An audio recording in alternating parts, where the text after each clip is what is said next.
Me pediram para fazer um vídeo sobre as 8 consciências, que é um assunto comum no budismo Mahayana. E, na verdade, eu nunca ouvi ensinamentos extensos sobre as 8 consciências. Volta e meia elas aparecem, principalmente na forma de perguntas. As pessoas têm muita curiosidade com relação a essa doutrina das 8 consciências, mas também no contexto da visualização em algumas práticas Vajrayana. As 8 consciências são representadas, às vezes, por um conjunto de 8 bodhisattvas, ou 8 vidyadharas e assim por diante. Então eu vou falar um pouco sobre isso. Esse não é um vídeo do Farol da Certeza, mas ele vai ter muito a ver com o conteúdo que a gente está tratando ali no Farol da Certeza. Então fica aí.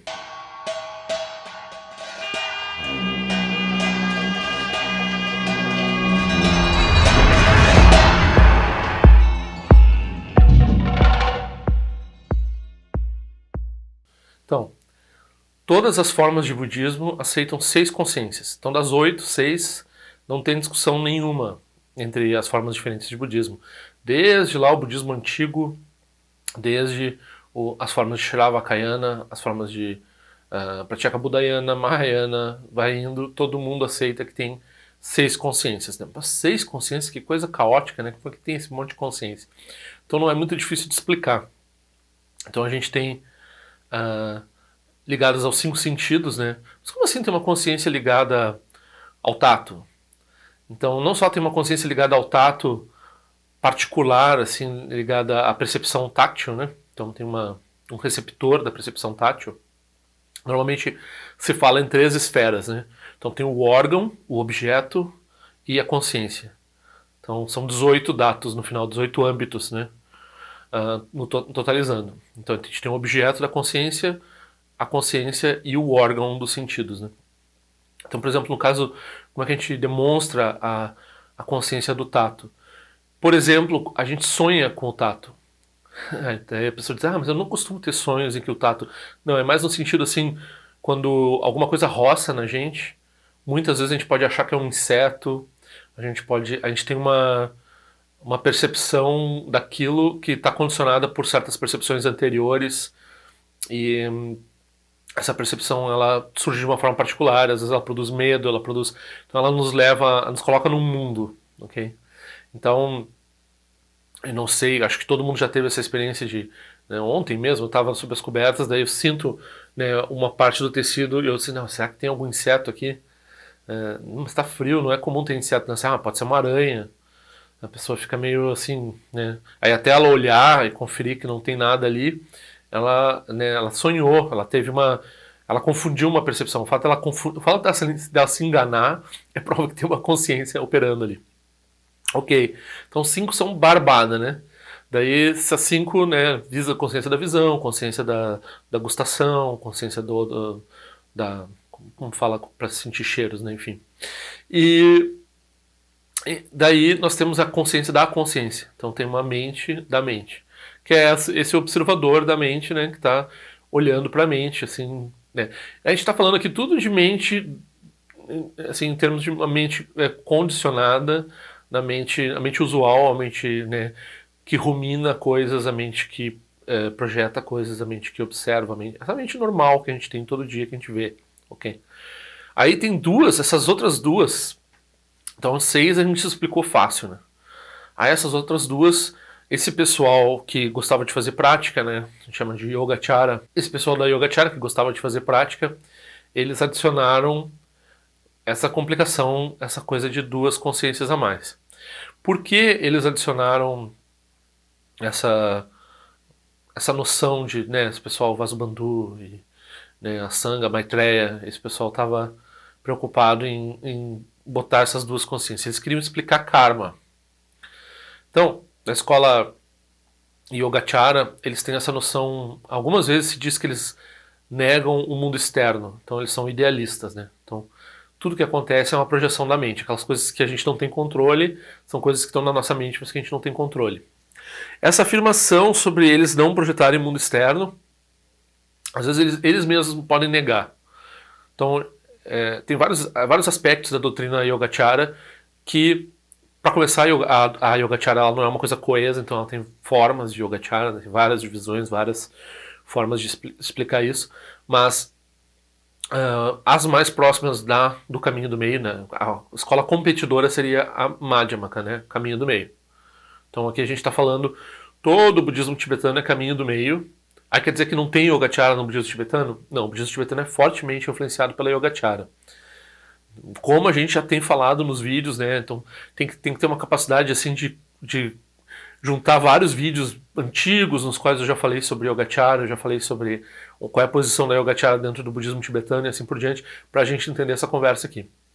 Ok, então as formas de Yogacara mais próximas da Madhyamaka, elas vão querer afirmar a vacuidade todas essas 8 mentes. As 8 mentes são vazias, ok. Ótimo, todo mundo concorda.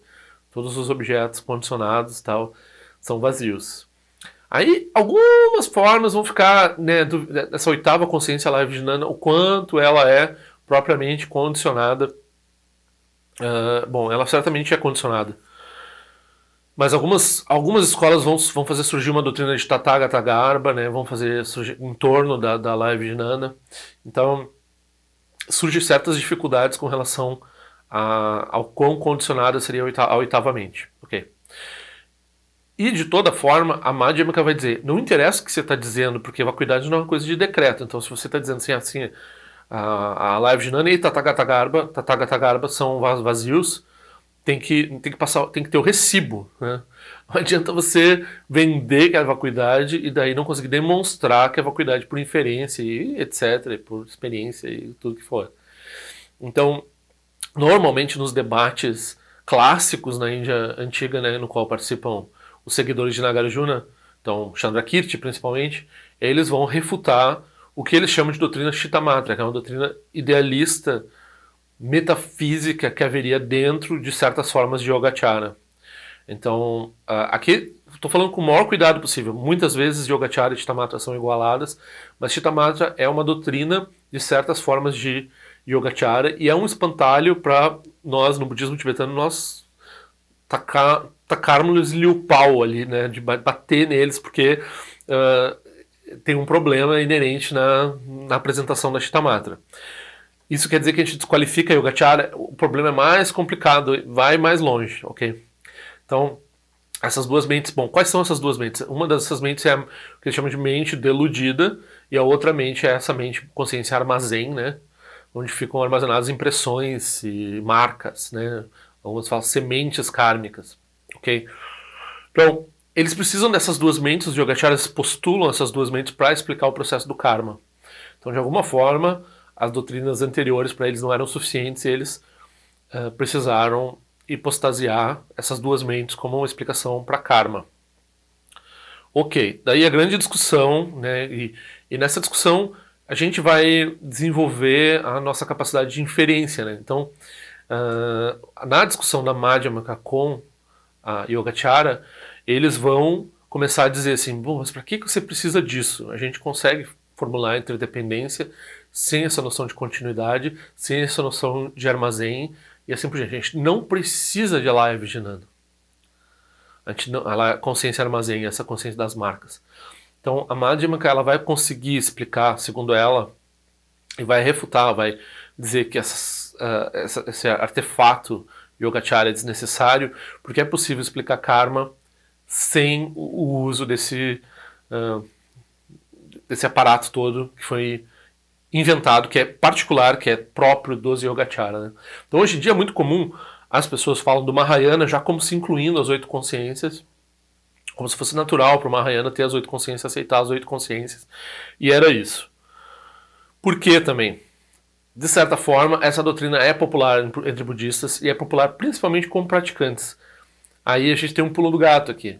Por um lado, os filósofos da Madhyamaka vão lá e refutam a necessidade, eles não necessariamente refutam a Vijnana ou a consciência deludida, mas eles refutam a necessidade de postular isso para explicar a doutrina do Buda. Então, quer dizer, eles salvam as outras tradições antigas também que não tinham essas doutrinas e postulam uma possibilidade, né, de Vajrayana e assim por diante sem as 8 consciências. Se a pessoa quer, claro, se aprofundar nisso, eu não vou explicar aqui o argumento todo que está por trás disso. Então, quem quiser estudar isso, procura os ensinamentos do Dzong Sartin Rinpoche, principalmente sobre o 6º capítulo do Madhyamaka Avatara, em que vai ter a refutação da Chittamatra, e no qual algumas vezes as pessoas fazem perguntas sobre a live de Nana e ele dá respostas, ok? Então, mas os meditadores, eles, né, mesmo não tendo essa necessidade na Madhyamaka, os meditadores, quando eles sentaram para fazer prática, eles parece que encontravam essas experiências. Tinha uma revelação empírica, além da necessidade de inferência com relação a elas, que parece que elas estavam lá. Quando eles tá em meditação profunda, você encontra a live de Nana lá e tal. E até é um ponto importante em várias meditações, porque algumas pessoas, né, segundo várias doutrinas, inclusive no Tibete se fala muito nisso, se a pessoa se fixa na alaya e acha que a experiência de alaya era uma experiência relativamente neutra, karmicamente falando, e ela é uma experiência, né, profunda de meditação, vamos dizer assim. Então as pessoas confundem isso com a iluminação algumas vezes. E daí precisa de um professor para a pessoa ir além de se fixar na alaya. Ok?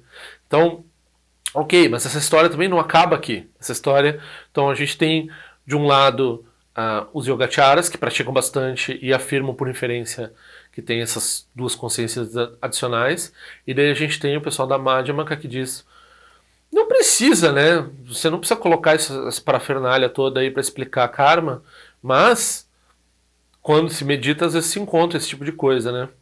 Aí a gente vai lá para o Tibete. Então tudo isso ainda estava na Índia clássica. A gente vai lá para o Tibete, e lá no Tibete, lá no século XIV, XV, todo mundo lá no Tibete, até o século XIV, XV, aceita bem essas duas consciências adicionais, trabalha com isso, né? Todo mundo se considera caminho do meio, mas aceita a doutrina de oito consciências como... Daí a gente vai entender como que entende essa doutrina de oito consciências, né? Mas aceita isso, ok? Então, algumas vezes se usa essa expressão Yogachara Madhyamaka, ou seja, a pessoa que é do caminho do meio, Yogachara, caminho do meio, né? Uma mistura. Algumas vezes eles adicionam Suvatântrica. Então, na briga aí ainda entra o Suvatântrica. Então, Yogachara, Suvatântrica, Madhyamaka, ok? Principalmente a tradição Nyingma é rotulada dessa forma, mas até o século XIV, XV, as tradições Sarma também aceitavam tranquilamente as oito consciências e assim por diante. Aí vem o nosso amigo, o nosso oponente bonito, que a gente é um Buda, ele é um Buda, o Tsongkhapa, né? Então o Tsongkhapa, ele disse: para com essa bobagem, não precisa desse negócio de oito consciências. Né? A Madhyamaka demonstrou ali por inferência que a gente tem grande coisa que o pessoal meditando lá, que justifica a experiência de primeira pessoa aqui na discussão aqui entre eu e você. A gente não precisa postular isso para karma, a gente não precisa dessa gambiarra toda aí. Então, vamos largar isso aí como visão expediente. Visão expediente, daí tem um entendimento particular da tradição, de certas formas da tradição Geluk, que, tem ensinamentos errôneos e tem ensinamentos expedientes. Então, algumas vezes se confunde onde é que está o ensinamento errôneo e onde é que está o ensinamento expediente, porque todo ensinamento expediente, sob certo ângulo, ele vai ser errôneo, né? Vai ser um empecilho, porque ele é útil até certo ponto, depois ele se torna um problema. Então, em que posição que está essas oito consciências dentro do pensamento Geluk? Aí, com certeza, eles vão dizer que é um ensinamento expediente, ok? Agora, se esse ensinamento é como eles consideram o Sivatântrica, que é errôneo, que não vai produzir entendimento da vacuidade, ou se esse ensinamento não é um obstáculo, daí isso a gente tem que discutir com eles, que eu não tenho absoluta certeza da posição deles com relação a isso. Mas o fato é que eles são bem mais avessos a essa noção de oito consciências do que as escolas mais que estavam operando no Tibete até o surgimento deles, ok? Aí vem o nosso amigo Mipan, que a gente está falando aqui com relação ao farol da certeza.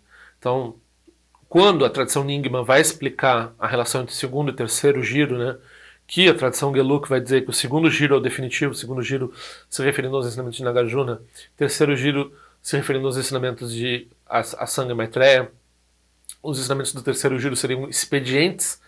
Por quê? Porque no terceiro giro que a gente vai encontrar essas noções de mente aí, e essas noções de oito mentes, e a Live Jnana, e Tathagata Garbha, e etc, etc.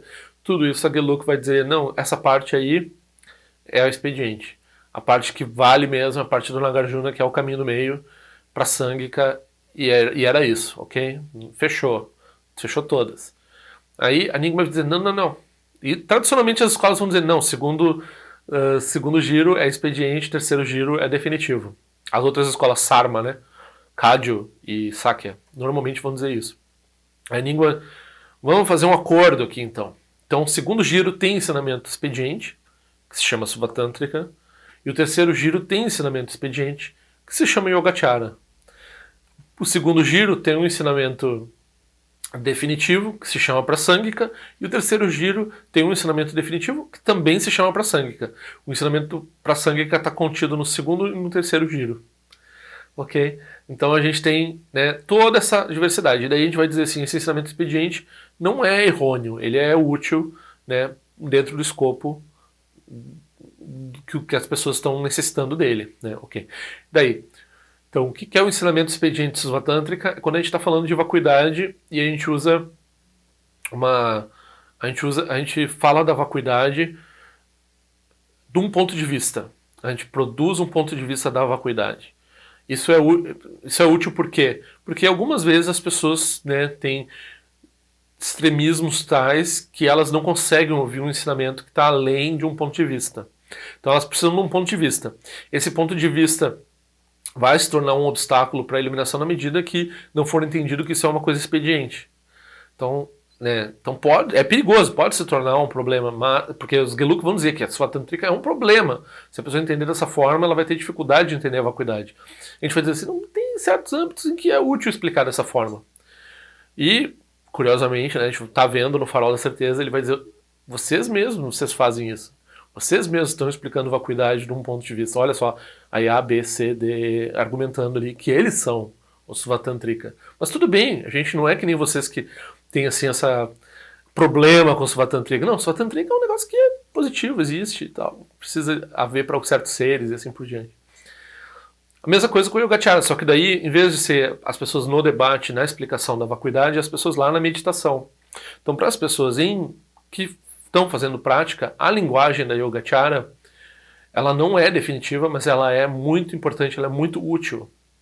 Então a gente vai encontrar, e por isso também dentro, particularmente, né, dos Tantras Nyingma, e particularmente na tradição da Grande Perfeição, a gente vai encontrar muitas expressões ligadas ao Yogacara. Mesmo antes do Tsongkhapa, lá o Longchenpa já afirmando muito claramente, e né, nós estamos tentando demonstrar para o oponente, o Longchenpa, ele afirma que a gente é Madhyamaka Prasangika. Aí o nosso oponente diz, não, mas afirmar, como a gente está dizendo aqui dos Yogacara que dizem que né, é vacuidade, a mente é vacuidade, mas não, para aí. Falar é fácil, tem que mostrar que a mente de vocês é vacuidade mesmo. Se vocês estão afirmando uma continuidade aí do karma, vai dar problema. Então, por refutação, por inferência, assim por diante, a gente vai lá e diz, não, falar é barato. A gente demonstra que não tem uma doutrina. Então, da mesma forma, o nosso oponente está dizendo, você falar que você é prasangika é barato. Agora, vamos ver como é que é essa prasangika funcionar. E da mesma forma, nós falamos para o oponente, vocês dizerem que vocês são prasangika é barato, mas a gente está dizendo, olha só, você faz A, B, C e D, isso é igual a Svatântrika, ok? Então, apenas afirmar, passar cheque em branco não vale, né? Tem que ter tudo formalizado no cartório, recibo, tá funcionando, tá tudo direitinho. Então tem que ter a argumentação completa do negócio. Ok, mas aí tá, ok, a gente entende que a Yogacara é útil entre praticantes e como um ensinamento expediente. Então, a Live Jnana. Quando as pessoas me perguntam sobre isso, eu sempre falo assim, não comece a pensar que a Live Jnana existe. Não comece a tratar isso como uma questão ontológica, não trata isso como metafísica. Aliás, tudo que a gente vai estar falando em termos de Yogacara, a gente vai estar dizendo assim, não, isso aqui é metodológico, isso aqui é fenomenológico, isso aqui diz respeito a certas impressões e certas formas no caminho, isso não diz respeito à natureza última. Pá, impacta uma pessoa dizer uma coisa dessas, né? E daí a gente vai dizer, sim, mas a Madhyamaka vai dizer, não vai ter nenhuma colocação das coisas que vai ser definitiva. A gente não tem como expressar o definitivo de uma forma particular. A gente ingessa o definitivo, daí vai dar problema. Então, particularmente, né, essa que está ligada aos grandes meditadores, aos grandes praticantes do budismo, seres extraordinários dentro da Yogacara, particularmente aqui a gente vai dizer, não metafisique isso. Não transforme isso não hipostasie isso como uma realidade. Tudo isso é vazio, tudo isso a gente demonstra lá, tem tudo direitinho. Se a pessoa for estudar isso, aqui assim é só um preview para a pessoa saber o que ela vai encontrar quando ela for se deparar com a tradição de debate tibetana, é mais ou menos por aí. E daí a gente tem essa afirmação que eu repito várias vezes, parece que eu sou a única pessoa que acha isso fantástico, que o Dalai Lama falou isso. Ele diz assim, a tradição Nyingma tem uma estética Yogacara. Eu acho muito importante que o Dalai Lama diga isso, sabe? Por quê? Porque o nosso oponente, né, que é a escola do Dalai Lama, a escola do Dalai Lama tradicionalmente vai nos taxar de Svatantrika Yogacara. E vai dizer, bom, esses caras não chegam nem mesmo, eles não são nem bem mesmo Madhyamaka. São um Madhyamaka meio assim, meio furado. Eles estão lá na Yogacara, eles estão presos no ensinamento Yogacara. E por isso que o ensinamento deles é todo cheio de furo. Porque não entenderam Nagarjuna, basicamente. Né? A Sociedade da Lama é muito cordato nisso, porque a gente, por exemplo, a gente pega um texto Nyingma e vai ter toda essa coisa assim, todos os fenômenos são a mente. Né? Mas a própria explicação, você vai ler o comentário lá do Longchamp, ele vai dizer, não é bem assim. Quando a gente fala mente aqui, a gente não está falando dessa mente aí. Quando a gente fala mente aqui, a gente não está falando de nenhuma das 8. Isso é incrível, a gente não está falando de nenhuma dessas 8. Apareceu a nona mente agora, né? Aí o Dalai Lama vai dizer assim, não, tem cara de Yogacara, tem cheiro de Yogacara, mas não é Yogacara. Né? Eles têm a Madhyamaka ali dentro, como é explicado pela tradição comentarial e principalmente agora pela tradição de debates que tem do Mipan Rinpoche. Aí a pessoa pergunta, mas por que cargas d'água a Nyingma vai ter uma cara Yogacara, uma estética Yogacara e não vai ser Yogacara? Por que eles não se comprometem com... Porque é exatamente isso. Então, quando se faz prática, o ensinamento expediente que se está usando é falar em termos da Yogacara. Quando se está debatendo, quando se está resolvendo questões do Dharma, quando se está expondo o que é Dharma e o que não é Dharma, a gente usa o ensinamento superior, que é a Madhyamaka. Então, tem uma confluência completa, daí a gente vai falar, né, estado de união, estado de coalizão, esse estado de certeza que está ali no farol da certeza, é o que? A união entre relativo e absoluto, a união entre expediente e definitivo, então a união entre Yogacara e Madhyamaka. Okay? Yogacara representando o ápice do ensinamento expediente e a Madhyamaka representando principalmente o ensinamento definitivo. A gente vai ver professores dizendo, não tem problema nenhum falar em Alaya, né, só não transforma isso numa coisa que existe.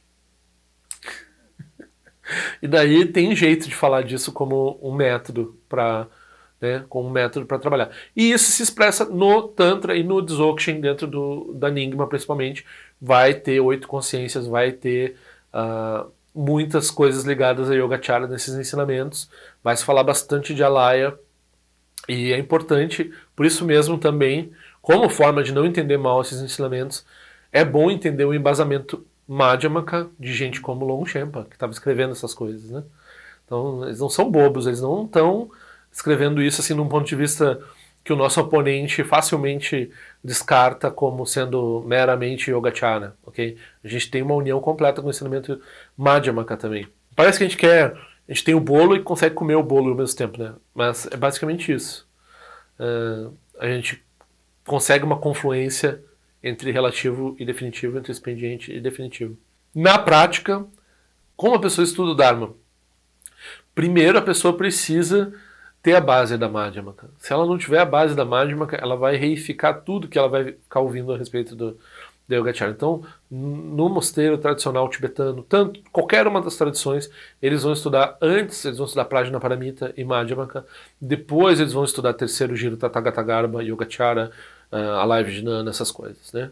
Então, primeiro você entende vacuidade, depois você entende natureza de Buda. Primeiro você entende lógica, você entende inferência, você entende... Daí você vai para a experiência fazer prática, daí você vai lidar com esse mundo puro, né, dentro do Vajrayana, com todas essas entidades fantasmagóricas, inclusive a Alaya Vijnana. Né? A Alaya Vijnana é mais uma das entidades fantasmagóricas que a gente tem lá, desde o Mahayana até o Vajrayana e assim por diante. Tá, e como um adendo aqui, a pessoa que fez a pergunta, né, muito gentilmente assim na caixa de comentário, eu repito, eu não estou falando aqui das 8 consciências, eu dei uma breve explicação das 6 primeiras. Não vou entrar em explicação de Alaya, acho desnecessário, acho complicado. Mas uma coisa que surgiu com essa pessoa é que as pessoas comparam Alaya com inconsciente coletivo, com alguma coisa inconsciente do Freud, alguma coisa assim. Não é útil fazer esse tipo de comparação. Por quê? Porque você, primeiro, não sei o quanto você adultera lá a tradição do Jung e do Freud, mas com certeza a tradição budista você passa a não conseguir entender ela de acordo com ela mesma, porque você está usando um arcabouço que é alienígena, né? Então, eles estão falando de fenômenos lá que eles estudaram e que sei lá com que, né, eles estão sempre revisados. Eu acho que nenhum dos dois hoje em dia guarda muita relevância. É triste dizer isso, quer dizer, triste. É uma realidade, assim, né? Se a gente vai na academia estudar psicologia, se vai estudar psiquiatria, assim por diante, então, não tá muito popular falar nem em Freud, muito menos em Jung, né? Então, os fãs do Jung, eles vão dizer que eu já fui fã do Jung antes do Dharma, e o Dharma, assim, começou a me dizer, não, para aí, é muita perda de tempo. Então, claro, se você está trabalhando com isso, você faz terapia, tá aí, para você faz sentido. Agora, como coisa profunda, como Dharma e assim por diante, não. Não procurem isso. Claro que essa relação e essa conversa pode ter uma utilidade acadêmica em algum nicho, mas se a gente está aqui tentando ainda entender o que são essas coisas, não é muito útil usar o arcabouço pré-existente na cultura ocidental. Mesmo, né, quando a gente está usando aqui fenômeno, né, que é uma palavra lá, aparência, né, surge lá, principalmente, né, está popularizado na doutrina kantiana. Olha, vou dizer, né, iluminação, né, que são palavras que vêm do iluminismo. Então o budismo começou a ser traduzido a partir do iluminismo. Então a gente está brigando com umas coisas assim que surgiram em diálogo com o Kant, que surgiram em diálogo com o iluminismo. A gente não precisa adicionar um complicador, mais a teosofia, mais agora a psicanálise, mais não sei o quê. Cada uma dessas coisas vai trazer. Elas vêm com poeira radioativa para dentro do Dharma. Assim. Então, cada uma dessas coisas a gente depois tem que passar por um longo processo de purificação para transformar, para apropriar essas palavras dentro do uso correto do Dharma, né? Então, quando a gente fala fenomenologia, daí já vem um louco lá, Merleau-Ponty, não sei o que, é tão legal, não sei o que, blá. Ok, Merleau-Ponty é legal, você gosta do Merleau-Ponty. O que realmente tem a ver com o Dharma tá pra gente ver, e talvez não seja o momento ainda. Então, né, quando a gente está falando de fenomenologia, a gente está dizendo assim, apenas aparência, estudo das aparências, estudo do que não é de fato o que realmente existe. Estudo de, né, como é que você temporariamente experimenta as coisas na prática e assim por diante. Então, essa palavra é útil, né? Então, quando a gente está falando do expediente, então o expediente, Alaya, 8 consciências, todo o Vajrayana, fenomenologia, apontando para o definitivo, né? Então, lá no definitivo, então a gente tem até essa expressão também, né? Voltando para essa questão, Svatantrika Yogacara. Então, a Svatantrika, ela é um expediente que aponta para o relativo e a Yogacara é um expediente que aponta para o definitivo. Tem até essa discussão. Então, eu já falei bastante sobre essa coisa quádrupla, que na verdade é tripla, né? Porque é 2 vezes a Prasangika no segundo giro e no terceiro giro, e depois a Svatantrika e a Yogacara como expedientes no segundo e no terceiro giro, respectivamente. Então são expediente definitivo no segundo giro, expediente definitivo no terceiro giro. Essa é a nossa resposta ao oponente. O oponente quer dizer que o terceiro giro é todo ele expediente e dá menos valor, né, coloca a nossa tradição abaixo porque a gente tem uma estética. Acho que o jeito do Dalai Lama falar foi o mais correto. A gente tem uma estética. Eles vão dizer, não é uma estética, vocês acreditam mesmo nisso, vocês acreditam em Alaya, vocês postulam Alaya. Se vocês postulam Alaya, vocês não são nem sequer caminho do meio mais. Então, essa discussão tá dentro do budismo tibetano e a gente está tratando um pouco dessa disputa entre visões expedientes e visões definitivas, o quanto as visões expedientes são úteis e quando elas se tornam obstáculos, que é um grande ponto de disputa com o nosso oponente. A gente está vendo isso no Farol da Certeza. Esse não é um vídeo do Farol da Certeza.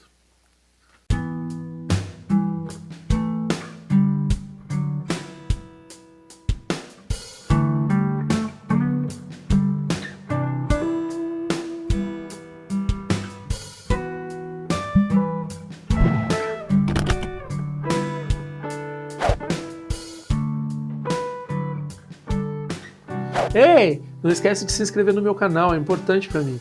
Clica na sinetinha para receber a notificação e se quiser se inscreve no meu boletim informativo de forma que eu ando fazendo, que eu ando pensando. Também para contribuir de alguma forma com esse canal, esse é o endereço. Eu espero que em breve nós nos vejamos na prática do Dharma. Ao longo de minhas muitas vidas e até este momento, todas as virtudes que tenho alcançado, inclusive o mérito gerado por esta prática e todas as que vier a conseguir, ofereço para o bem-estar dos seres sencientes. Possam a doença, a guerra, a fome e o sofrimento diminuir para todos os seres, enquanto sua sabedoria e compaixão aumentam nesta e em vidas futuras. Possa eu claramente perceber todas as experiências como sendo tão insubstanciais como o tecido do sonho durante a noite e imediatamente despertar para perceber a manifestação de sabedoria pura no surgir de cada fenômeno. Possa eu rapidamente alcançar a iluminação para trabalhar sem cessar pela liberação de todos os seres.